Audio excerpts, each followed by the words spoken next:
नमस्कार, खबर 1 मिनट देख रहे हैं आप और मैं आपके साथ रंजना रावत। चलिए देखते हैं देश प्रदेश की तमाम बड़ी खबरें।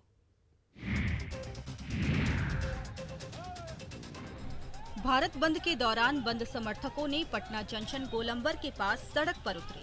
बंद समर्थक कई गाड़ियों के शीशे भी तोड़ दिए। कई ऑटो और सरकारी बसों के बॉडी पर डंडा पीटते रहे।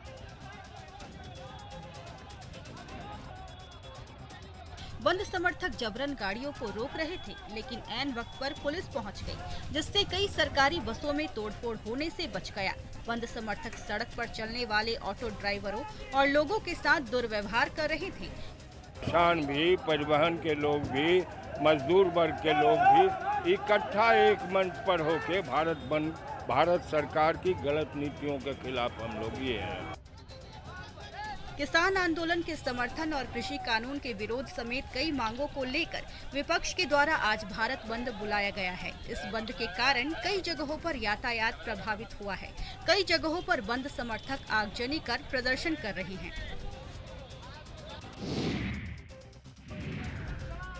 किसानों के मुद्दे पर बुलाए गए बंद के दौरान गोड्डा में दबंगई की तस्वीरें भी देखने को मिली।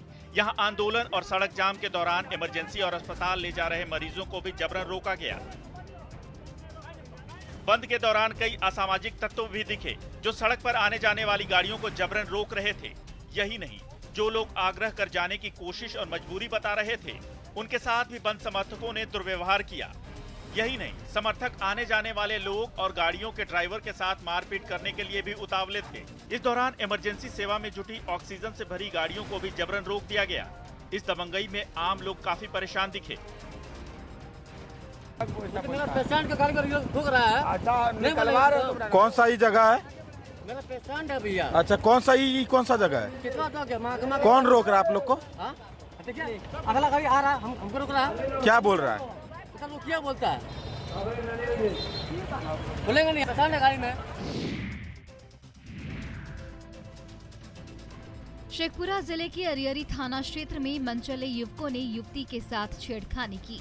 उसे जबरन हाथ पकड़कर कहीं ले जाना चाह रहे थे, लेकिन युवती ने इसका विरोध किया। विरोध करने पर मनचले युवकों ने युवती की पिटाई कर दी। पिटाई से युवती गंभीर रूप से घायल हो गई है। युवती को इलाज के लिए सदर अस्पताल में भर्ती कराया गया है। पढ़ने के लिए जाते हैं ने, तो मुझे छेड़ करता है पुल पर बैठकर। अब मेरा घर में आकर हाथ पकड़ कर खींच कर ले जा रहा था। पीड़िता ने गांव के ही 2 युवकों के खिलाफ केस दर्ज कराया।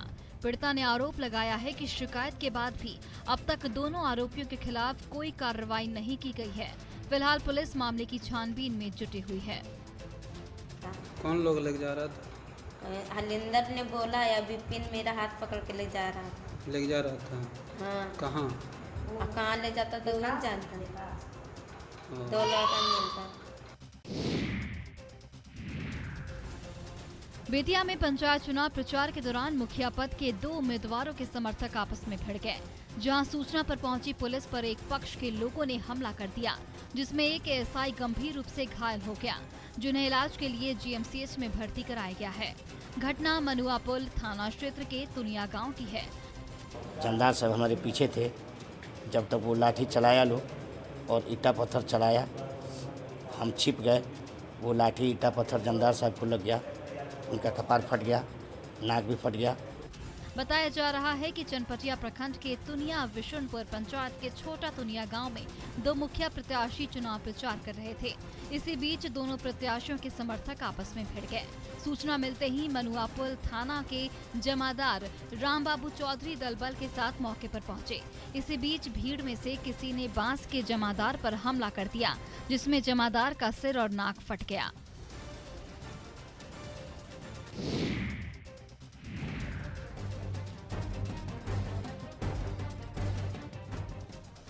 नालंदा जिले के छवेलापुर थाना क्षेत्र में चलती तेज रफ्तार स्कॉर्पियो में अचानक आग लग गई, जिसके बाद स्कॉर्पियो सवार लोगों में अफरा तफरी मच गई।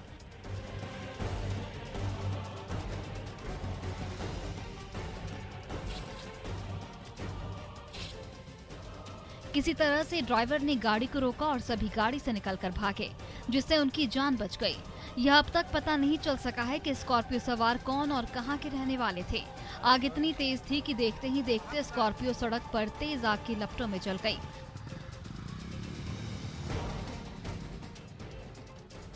हादसे के बारे में बताया जा रहा है कि स्कॉर्पियो की टायर पंक्चर हो गई, जिसके कारण रगड़ के कारण आग लग गई। स्कॉर्पियो इस्लामपुर से राजगीर की ओर आ रही थी।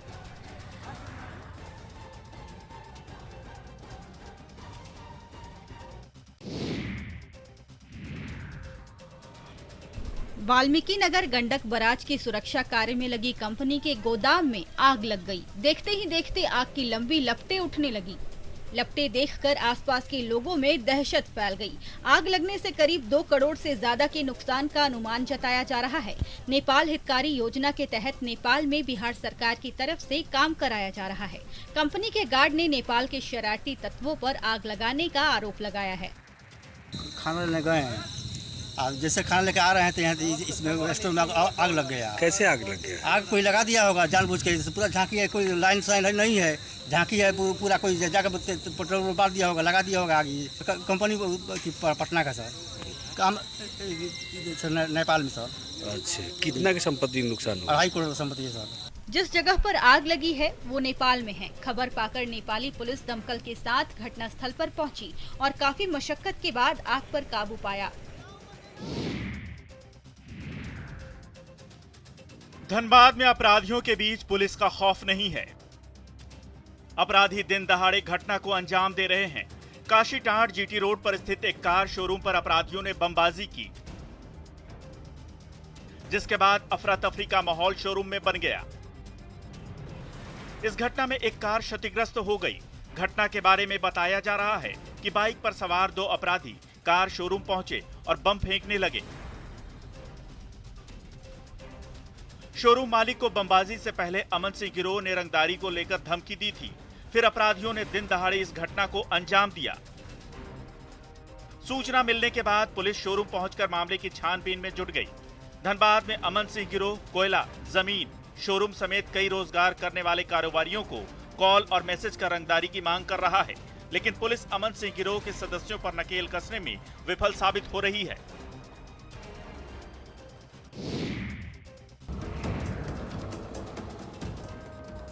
खगड़िया के बेलदौर थाना के रोहियामा गांव में पंचायत चुनाव की रंजिश में 2 लोगों की हत्या कर दी गई। डबल मर्डर के बाद इलाके में सनसनी फैल गई। घटना के बारे में बताया जा रहा है कि रोहियामा गांव के रहने वाले किशन चौधरी अपने दोस्त रिटायर्ड होमगार्ड जवान हरबोल यादव और गांव के दूसरे लोगों के साथ चुनाव को लेकर आपस में बैठक कर रहे थे। किशन चौधरी पंचायत समिति सदस्य का चुनाव लड़ना चाहते थे, लेकिन विपक्षी खेमा इसका विरोध कर रहा था। बार बार चुनाव में खड़ा होने से मना कर रहा था। किशन चौधरी चुनाव में बैठने को लेकर तैयार नहीं थे, जिसे लेकर गांव के ही ढोलन चौधरी से विवाद चल रहा था। मृतक किशन चौधरी की पत्नी ने आरोप लगाया है कि ढोलन चौधरी ने ही हत्या की है। एसपी के मुताबिक मृतक और आरोपी दोनों का आपराधिक रिकॉर्ड रहा है। घटना का कारण आपसी रंजिश है या चुनाव, इसे लेकर जांच की जा रही है।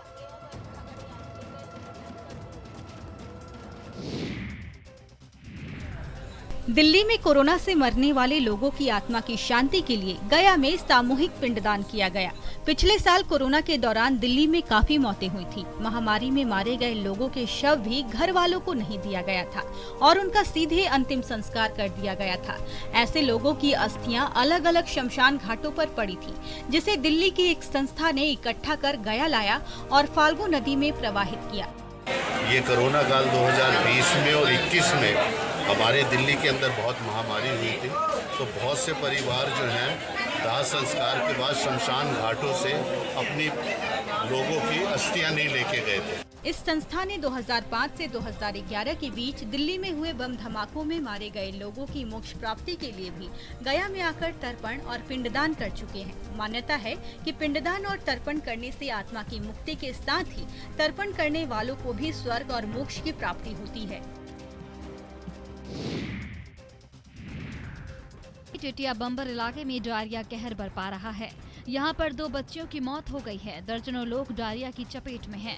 बड़की छाता के मुसारी टोला में ग्रामीण के सूचना के बाद टिटिया बंबर के प्रभारी चिकित्सक पदाधिकारी छाता गांव पहुंचे और दर्जनों ग्रामीण बच्चों और बुजुर्गों को इसकी दवाएं दी, लेकिन लोग बेहतर इलाज के लिए प्राइवेट हॉस्पिटल जा रहे हैं।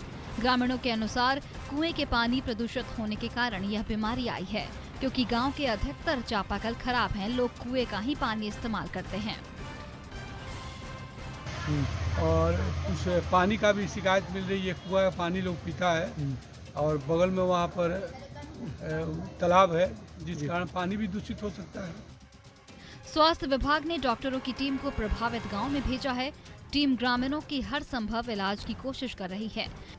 इसके अलावा कई सलाह भी ग्रामीणों को दी जा रही है, जिससे वह डायरिया से बचाव कर सकें।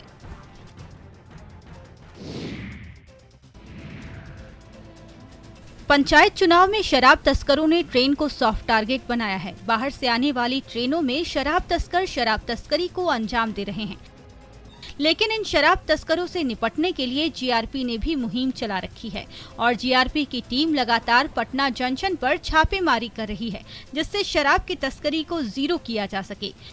देखिए, जैसा कि आपको मालूम है कि अभी पंचायती चुनाव चल रहा है और इस बीच में शराब तस्कर ज़्यादा सक्रिय हो जाते हैं, तो हम लोग टाइम पे अभियान चलाते हैं और इसी क्रम में आज फिर इस ट्रेन में हम लोग कर रहे हैं और हमारी स्पेशल टीम भी काम करती है सिविल में भी, ताकि लोग पर नकेल कसा जाए।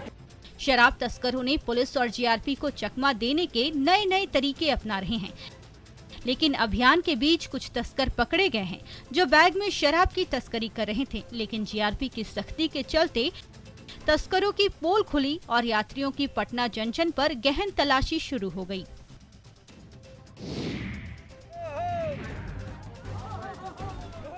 गिरिडीह जिले के बाराडीह में हाथियों ने जमकर उत्पात मचाया है। गांव में हाथियों के झुंड ने आधा दर्जन मिट्टी के घरों को तोड़ दिया। घर में रखे अनाज को हाथी खा गए। इस दौरान गांव में दहशत का माहौल बन रहा है। किसी तरह से भागकर ग्रामीणों ने जान बचाई। हाथियों के झुंड ने कई किसानों की फसल को भी रौंदकर क्षतिग्रस्त कर दिया। सूचना मिलने के बाद वन विभाग की टीम गांव में पहुंची और हाथियों को भगाया। वन विभाग ने पीड़ित ग्रामीणों को मुआवजा देने का भरोसा दिया है। और जितना हमारे कम से कम 2-2.5 लाख के ऊपर से सामान खत्म भे गल, सब खा पी गल थी और माने जैसे हमने बाल बच्चा सब भागे में आफत हो गए सुतल जी से। गिरिडीह जिले के कई इलाकों में इससे पहले भी हाथियों का झुंड गांव में प्रवेश कर उत्पात मचाता है। वन विभाग के पास हाथियों के झुंड को रोकने के लिए कोई पहल नहीं की जा रही है, जिससे ग्रामीण दहशत में हैं।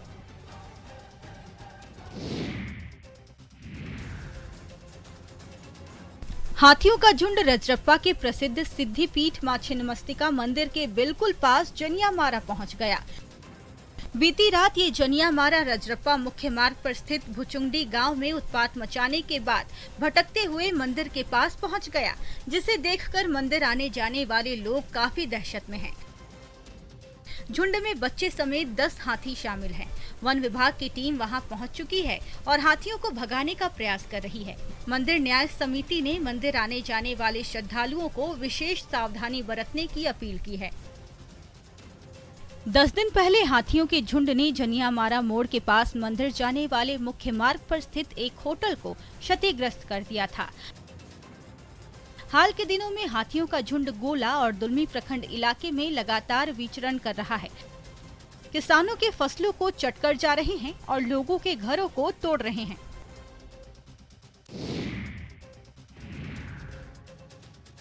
चक्रवातीय तूफान गुलाब का असर बिहार में भी देखने को मिल रहा है। इसका बड़ा असर मानसून पर पड़ा है। 30 सितंबर तक खत्म होने वाला मानसून इस बार बंगाल की खाड़ी में सक्रिय चक्रवाती हवाओं की वजह से अक्टूबर तक जाएगा। मौसम विभाग के मुताबिक बंगाल की खाड़ी से लगातार नमी बिहार के विभिन्न हिस्सों में पहुंच रही है। इस कारण मानसून के साथ अक्टूबर तक बढ़ने की संभावना है। बिहार में मानसून की अवधि में 7 दिनों की वृद्धि तूफान गुलाब के कारण हुई है। तूफान से पहले बिहार में मानसून 30 सितंबर तक वापस होने की संभावना थी। चक्रवातीय तूफान गुलाब के कारण बिहार के कई जिलों में हल्की और मध्यम बारिश होने के आसार हैं। मौसम विभाग की अगर माने तो उसके मुताबिक बंगाल की खाड़ी से लगातार जो नमी है वो बिहार के विभिन्न हिस्सों में पहुंच रही है और इसके साथ ही जो चक्रवातीय हवा है उसका प्रभाव पश्चिम बंगाल झारखंड के होते हुए बिहार में भी दिखाई पड़ रहा है।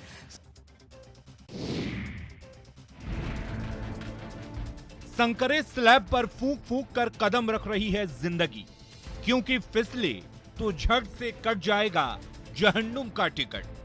जी हां, काको प्रखंड के बेबस ग्रामीण इसी तरह हर दिन 10 इंच के स्लैब पर अग्नि परीक्षा देते हैं।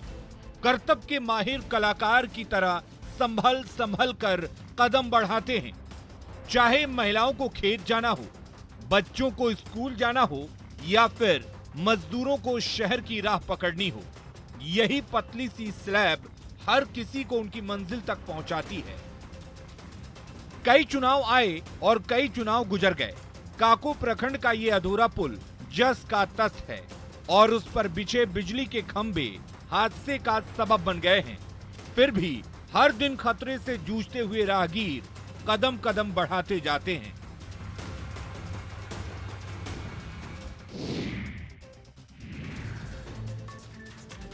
हाथ में कुदाल फावड़ा उठाए ग्रामीण सड़क बनाने में जुटे हैं। पुरुष हो या महिला सभी काम कर रहे हैं। दरअसल गुमला जिले के अति नक्सल प्रभावित गिरगांव पंचायत के ग्रामीण सालों से सड़क की मांग कर रहे थे, लेकिन जिला प्रशासन के कान में जू तक नहीं रेंग रहा था, जिससे निराश होकर ग्रामीणों ने खुद ही मोर्चा संभाला और श्रमदान कर 2 दिन में 5 किलोमीटर सड़क बना डाली। संसद विधायक कोई देखा ना, वोट लेवे ले भर मांगे ले भर आब नहीं देखा था। गुमला जिले को गांव से जोड़ने वाली सलामी चांदगो पथ जर्जर थी। ग्रामीणों को आने जाने में काफी कठिनाइयों का सामना करना पड़ता था। खास करके बारिश के दिनों में यह सड़क चलने लायक नहीं रहती थी। सड़क पर कीचड़ जम जाता था। अगर इस दौरान गांव में कोई व्यक्ति बीमार पड़ गया तो उसका भगवान ही मालिक होता था। अस्पताल तक जाने के लिए गाँव में एम्बुलेंस भी नहीं पहुँच पाता था, जिससे मरीजों को इलाज के लिए खाट पर लाद कर ले जाने की मजबूरी थी। गोड्डा में सरकार और शिक्षा विभाग की ओर से बच्चों के भविष्य से खिलवाड़ जारी है। यहाँ मथुरा गांव के उत्क्रमित मध्य विद्यालय में बच्चे बिना क्लासरूम और ब्लैक बोर्ड के ही पढ़ने को मजबूर हैं। स्कूल में इसके साथ ही बुनियादी सुविधाओं का भी अभाव है। स्कूल भवन का छत गिर जाने के बाद बच्चे अब बिना ब्लैक बोर्ड के ही जमीन पर बैठकर पढ़ाई करते हैं। न्यूज़ 18 की टीम ने जब शिक्षा विभाग के सहायक अभियंता से इस बारे में बातचीत की तो उन्होंने जमीन नहीं होने की वजह से क्लास नहीं बन पाने की बात कही। और दूसरे जगह वहाँ पर जमीन नहीं था, ऐसी स्थिति में आओ अलग से भवन देना ठीक नहीं। इसकी शिकायत स्थानीय जनप्रतिनिधि, सांसद, विधायक और डीसी तक को करने के बाद भी आज तक स्कूल के बेसिक इंफ्रास्ट्रक्चर में कोई सुधार नहीं हुआ। वहीं पूरे मामले पर शिक्षा विभाग की लापरवाही से झारखंड का भविष्य भी अंधकार की ओर जाता दिख रहा है।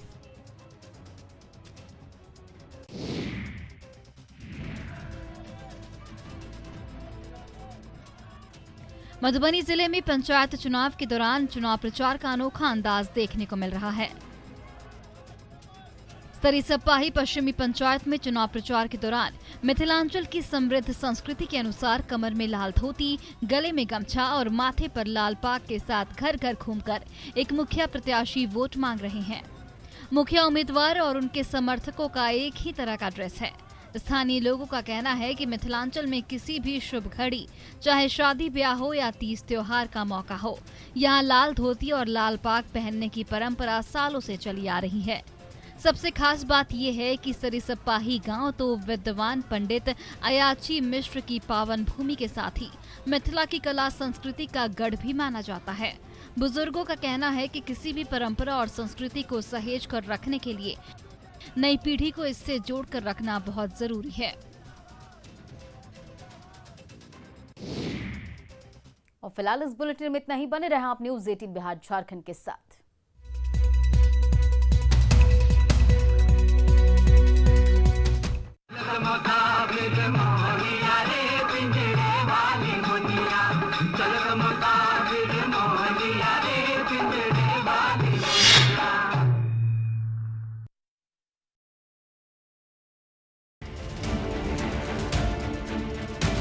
बारिश और बाढ़ ने इस बार लंबे समय तक लोगों को परेशान किया है। जिस वैशाली की धरती ने पूरी दुनिया को लोकतंत्र का पाठ पढ़ाया था, उससे जुड़ी अनमोल यादें आज बाढ़ के पानी में मिटने की कगार पर पहुंच गई हैं। ऐसे में इन धरोहरों की हिफाजत नहीं हुई तो आने वाली पीढ़ियों को शायद पता भी नहीं चलेगा। इन बौद्ध मंदिरों में कभी बुद्धम शरणम गच्छामि के बोल गूंजते थे। महात्मा बुद्ध के अनुयायियों का तांता लगा रहता था, लेकिन आज हर तरफ सैलाब का साया है। क्या मंदिर और क्या संग्रहालय, म्यांमार का मंदिर जलमग्न हो गया है तो ऐतिहासिक धरोहरें बाढ़ के पानी में तैर रही हैं। हर तरफ गंडक नदी की धारा बह रही है। वैशाली के इस इलाके में बौद्ध मंदिरों का पूरा संसार बसा हुआ है। बिहार सरकार 320 करोड़ रुपए खर्च करके बुद्ध सम्यक दर्शन संग्रहालय बनवा रही है, लेकिन अचानक गंडक नदी सबको डुबाने पर तुली हुई है।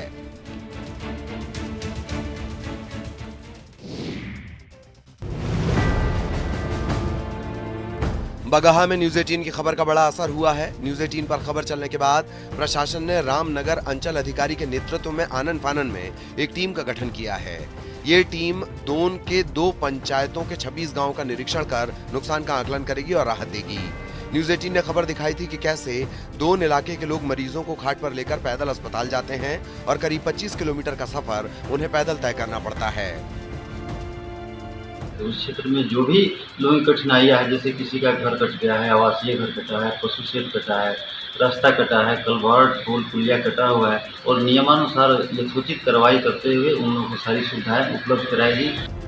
पहले जंगल और फिर कई नदियों को पार कर लोग अपने परिजनों का इलाज कराने जाते हैं। पहाड़ी इलाके में सभी रास्ते टूट चुके हैं। गाँव में इलाज का कोई इंतजाम नहीं। मजबूरी में लोग जान जोखिम में डालकर सफर कर रहे हैं। अब स्थिति बदलने की उम्मीद है।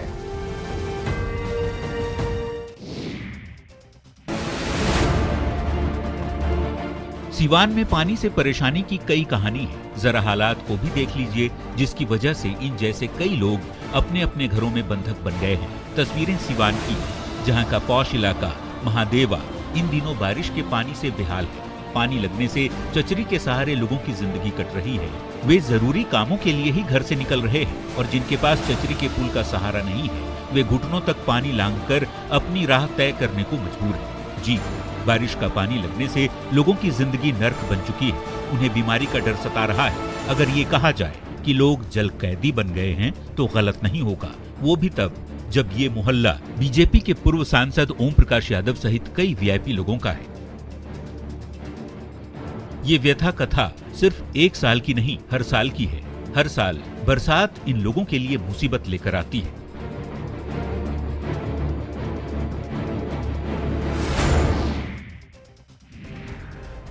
गोपालगंज में गंडक के जलस्तर में कमी जरूर आ रही है, लेकिन बाढ़ पीड़ितों की परेशानी अभी कम नहीं हुई है। 4 दिन पहले गंडक बराज से 4 लाख क्यूसेक पानी छोड़ा गया था।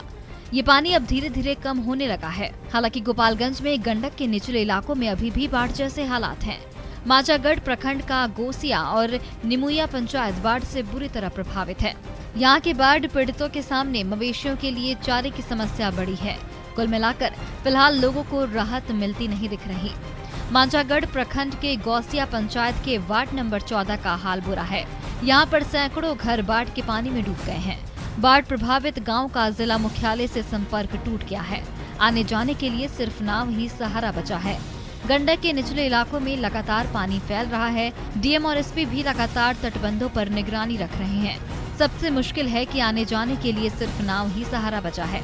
गंडक के निचले इलाकों में लगातार पानी फैल रहा है।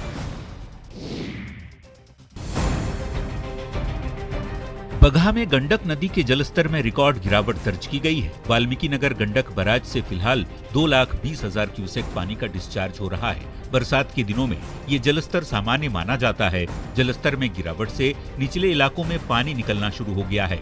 इसके साथ ही गंडक नदी में नाव का परिचालन भी शुरू कर दिया गया है। रात थोड़ा मिला है, पानी ज्यादा आया हुआ था, पानी से सब लोग तबाह थे। अब थोड़ा थोड़ा पानी घट रहा है, अब थोड़ा थोड़ा ऐसी हो रहा है। इसके पहले 2 दिन गंडक के साथ साथ सिकहरना नदी जमकर कहर बरपा रही थी। इलाके में हुई भारी बारिश के बाद सिकहरना नदी के जलस्तर में बढ़ोतरी ने नई मुसीबत खड़ी कर दी थी। लौरिया गोनौली मुख्य मार्ग पर बाढ़ का पानी आ गया था। बावजूद इसके लोग पानी के बहाव में जान जोखिम में डालकर आवाजाही कर रहे थे, जिससे खतरा बना हुआ था। हालांकि अब स्थिति सामान्य है।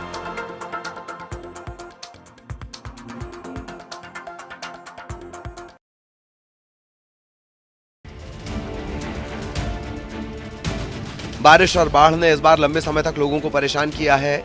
जिस वैशाली की धरती ने पूरी दुनिया को लोकतंत्र का पाठ पढ़ाया था, उससे जुड़ी अनमोल यादें आज बाढ़ के पानी में मिटने की कगार पर पहुंच गई हैं। ऐसे में इन धरोहरों की हिफाजत नहीं हुई तो आने वाली पीढ़ियों को शायद पता भी नहीं चलेगा। इन बौद्ध मंदिरों में कभी बुद्धम शरणम गच्छामि के बोल गूंजते थे। महात्मा बुद्ध के अनुयायियों का तांता लगा रहता था, लेकिन आज हर तरफ सैलाब का साया है। क्या मंदिर और क्या संग्रहालय म्यांमार का मंदिर जलमग्न हो गया है, तो ऐतिहासिक धरोहरें बाढ़ के पानी में तैर रही हैं। हर तरफ गंडक नदी की धारा बह रही है। वैशाली के इस इलाके में बौद्ध मंदिरों का पूरा संसार बसा हुआ है। बिहार सरकार 320 करोड़ रुपए खर्च करके बुद्ध सम्यक दर्शन संग्रहालय बनवा रही है, लेकिन अचानक गंडक नदी सबको डुबाने पर तुली हुई है।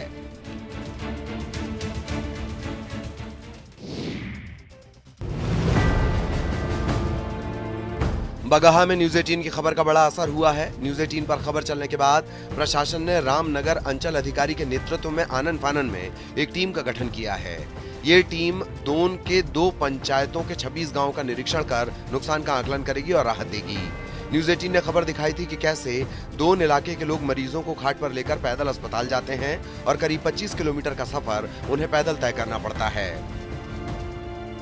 उस क्षेत्र में जो भी लोगों की कठिनाइयाँ है, जैसे किसी का घर कट गया है, आवासीय घर कटा है, पशु शेड कटा है, रास्ता कटा है, कलवर्ट पुल पुलिया कटा हुआ है, और नियमानुसार यथोचित कार्रवाई करते हुए उन लोगों को सारी सुविधाएं उपलब्ध कराएगी। पहले जंगल और फिर कई नदियों को पार कर लोग अपने परिजनों का इलाज कराने जाते हैं। पहाड़ी इलाके में सभी रास्ते टूट चुके हैं। गाँव में इलाज का कोई इंतजाम नहीं। मजबूरी में लोग जान जोखिम में डालकर सफर कर रहे हैं। अब स्थिति बदलने की उम्मीद है।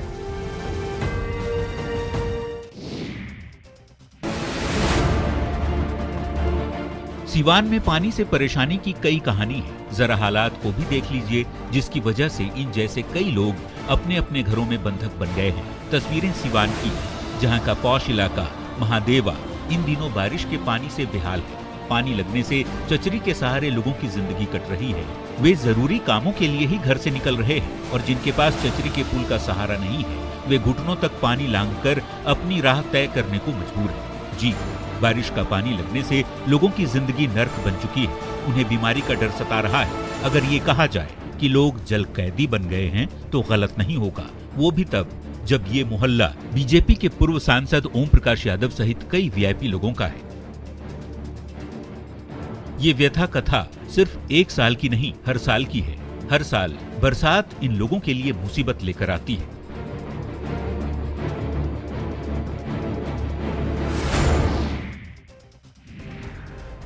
गोपालगंज में गंडक के जलस्तर में कमी जरूर आ रही है, लेकिन बाढ़ पीड़ितों की परेशानी अभी कम नहीं हुई है। 4 दिन पहले गंडक बराज से 4 लाख क्यूसेक पानी छोड़ा गया था। ये पानी अब धीरे धीरे कम होने लगा है। हालांकि गोपालगंज में गंडक के निचले इलाकों में अभी भी बाढ़ जैसे हालात हैं। माचागढ़ प्रखंड का गोसिया और निमुया पंचायत बाढ़ से बुरी तरह प्रभावित है। यहाँ के बाढ़ पीड़ितों के सामने मवेशियों के लिए चारे की समस्या बड़ी है। कुल मिलाकर फिलहाल लोगों को राहत मिलती नहीं दिख रही। माचागढ़ प्रखंड के गौसिया पंचायत के वार्ड नंबर 14 का हाल बुरा है। यहाँ पर सैकड़ों घर बाढ़ के पानी में डूब गए हैं। बाढ़ प्रभावित गांव का जिला मुख्यालय से संपर्क टूट गया है। आने जाने के लिए सिर्फ नाव ही सहारा बचा है। गंडक के निचले इलाकों में लगातार पानी फैल रहा है। डीएम और एसपी भी लगातार तटबंधों पर निगरानी रख रहे हैं। सबसे मुश्किल है कि आने जाने के लिए सिर्फ नाव ही सहारा बचा है। गंडक के निचले इलाकों में लगातार पानी फैल रहा है।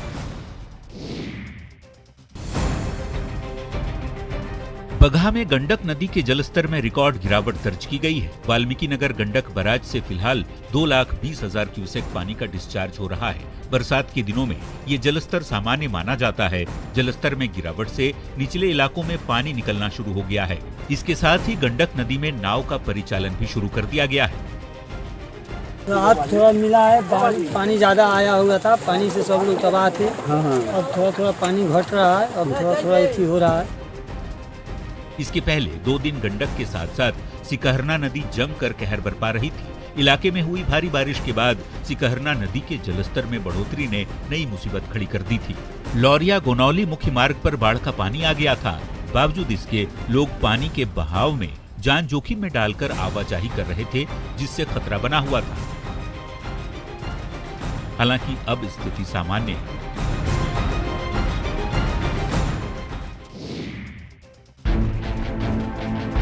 सीतामढ़ी जिले में बागमती और अधवारा समूह की नदियां अभी भी खतरे के निशान से ऊपर बह रही हैं। नदियों के जल स्तर में अचानक आई वृद्धि का असर भी दिख रहा है। सीतामढ़ी के जिला मुख्यालय डुमरा के ग्रामीण इलाकों में पानी पहुंच चुका है। लखनदेई नदी का पानी किसानों के खेतों में पहुंच चुका है और सैकड़ों एकड़ में लगी धान की फसल को नुकसान पहुंचा रहा है। सबसे बड़ी बात है कि किसान दो बार धान की बुआई कर चुके हैं, लेकिन बार बार पानी आने की